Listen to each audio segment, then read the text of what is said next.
On today's Battlefield Recon, supermarket bog-off tank kills, PC and console patches detailed, Battlefield 4 basketball mega shot. All this and more on today's Battlefield Recon.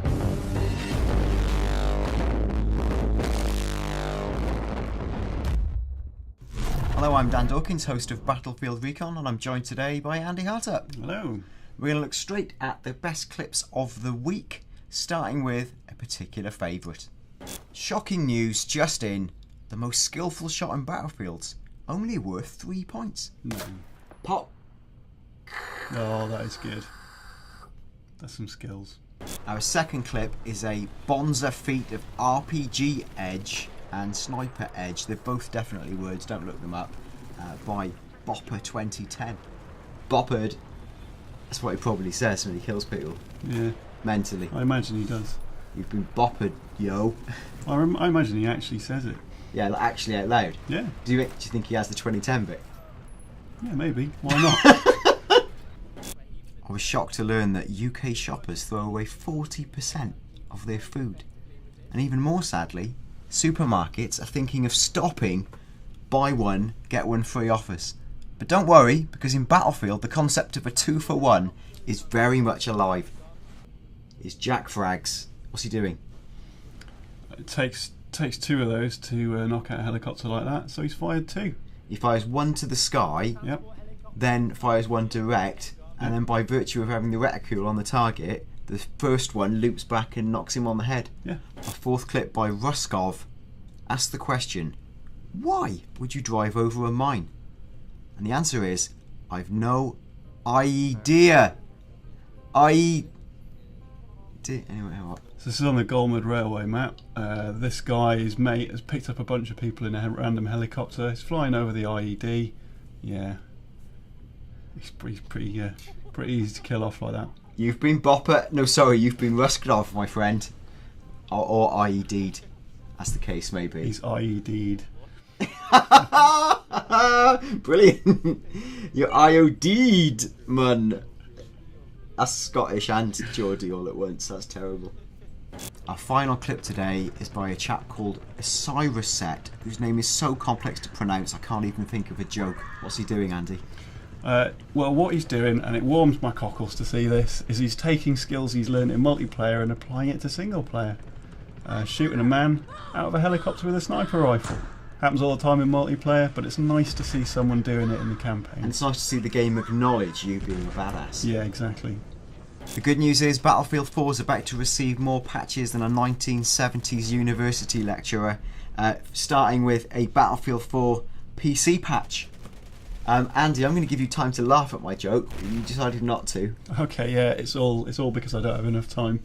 Yeah, it's okay. That's fine. We'll move on. And the good news is they've detailed what's coming in the patch, and essentially they're going to try to fix some of the laggard and various kickout issues that there's been. But they've detailed this on the battle log forum, and the key things are they're going to, when this is the patch launching as we speak today, as you listened to this a few days ago, so you can let us know if it's actually working. Number one, reduce the number of crashes. Yeah, it's pretty sensible that. A lot of people are complaining about crashes. This is just a basic stability patch, so they're hoping it'll make a big difference for a load of players. Number two, eliminate a network sync bug. It says if you've been experiencing situations in multiplayer where it appears you're taking damage from enemies through walls, you might have been the victim of a network sync bug. It says we've identified and eliminated one such bug. We're continuing to work on more bugs. I saw a clip of a man being shot underneath the floor through his feet. Yeah, they usually sort of manage to get rid of most of that stuff in the beta, but it doesn't look like they did this time. That's basically when the timing's out, so it's one machine thinks it's doing one thing, and it's the other machine sort of thinks you're doing another. So it allows you to do strange things to the world and kill people where you shouldn't be able to kill them, when you shouldn't be able to kill them. Okay, number three, improve network smoothing. It says we've made some improvements to the network smoothing functionality that you can find in the options/gameplay menu. The network smoothing slider governs a group of settings that aim to produce a tighter multiplayer experience based on your specific packet loss situation. Now, that's quite a complex set of phrases. for my tiny mind.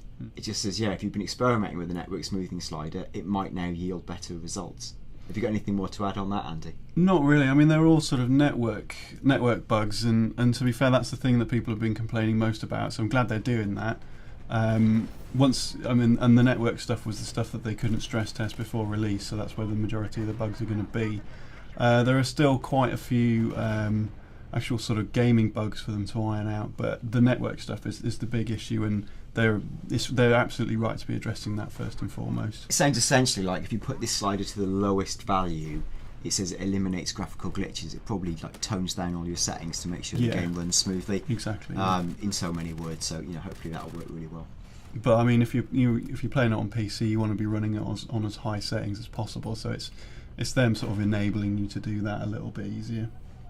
Okay, there's also patches coming for PS3 and 360, which again should be live now, and again are largely sort of maintenance based, but will be quite welcome. Yeah, there's a few sort of a few balancing bugs as well, like the mobile AA active radar. The damage has been lowered for that a little bit because it was set too high, so that's balancing it out. There's improved crash reporting, so they know why it's gone wrong. And they've temporarily disabled the indirect fire and perimeter defense field upgrades because they were causing problems when you were respawning. So they've removed them. They're going to fix them and then put them back in. Hopefully that'll solve quite a few problems on the console versions. Yeah, and I mean what it proves is that what we already knew is that DICE are listening, and not just listening, but they are reacting. Exactly. Yeah. First details now of the China Rising DLC pack, which is available 2 weeks early to everyone who's got their premium subscription. The details are here. The first stuff had leaked out on a Latin American site, but to save me saying things like Nuevos Armos, we'll continue with the actual details. Key thing is we're getting 4 new multiplayer maps, which are... That's the big deal. They're all set in the Chinese mainland, and they are Silk Road, Altai Range, Goylin Peaks, and Dragon Pass. Not to be confused with Dragon Valley, which was in Battlefield 2. Or is it not to be confused? Yeah, we don't know, but it does seem... They have talked about, almost like resurrecting previous favourite maps from the series. Yeah. This will be a good one, and the only corroborating evidence might be the fact that the China Rising pack also comes with the air superiority game mode. Yeah. So this would be a perfect way to show it off. Yeah, it'd be a brilliant way to bring it back in. Just sort of recapping everything else that's in the pack. 5 weapons all new to Battlefield 4, so no details on what they are. When you're listening to this, I will actually be playing China Rising, but I can't talk and play at the same time. I can't talk and pre-recorded play at the same time. I probably got that wrong. There's 2 land and air vehicles, so the dirt bike's back from endgame, so expect to be zipping around with your mates, throwing C4 onto tanks. I'm sure people will love you for that. And there are, what else are there? There's a new thing where you can take control of a central point in the map and deploy a bomber, which would be quite interesting. Yeah, that's good. 2 new gadgets. We got an unmanned combat aerial vehicle, or the UCAV, for the support class. Then we've got small unmanned aerial vehicle, the SUAV, as nobody calls it, for the Recon class. And then it says we've got 10 new assignments with their own unlocks. And as we said, it's available to all Battlefield 4 Premium members 2 weeks early, along with a whole suite of other DLC packs, including Second Assault, Naval Strike, Dragon's Teeth, and Final Stand, which I'm guessing will be the final DLC pack. Might not be. What with it saying final and that. Finally, not that you need telling that Battlefield 4 is quite good because you're playing it. DICE have revealed a matrix of review scores that you can see on screen, proving that the game's more than quite good. Yeah. I thought that was quite a nice thing to do. Hey, my review's on there. It is. Which one's yours? The Games Radar one. Games Radar, 6 out of 100. Oh, sorry, typo. In fact, turns out you love it. Yeah, I do. Yeah. Funny that. As does the world. So there we go. Thanks for tuning in this week. Check out @Battlefield Recon, our Twitter address, for more news and to share your clips for the show. Thanks for listening, and we'll see you all again soon. Bye.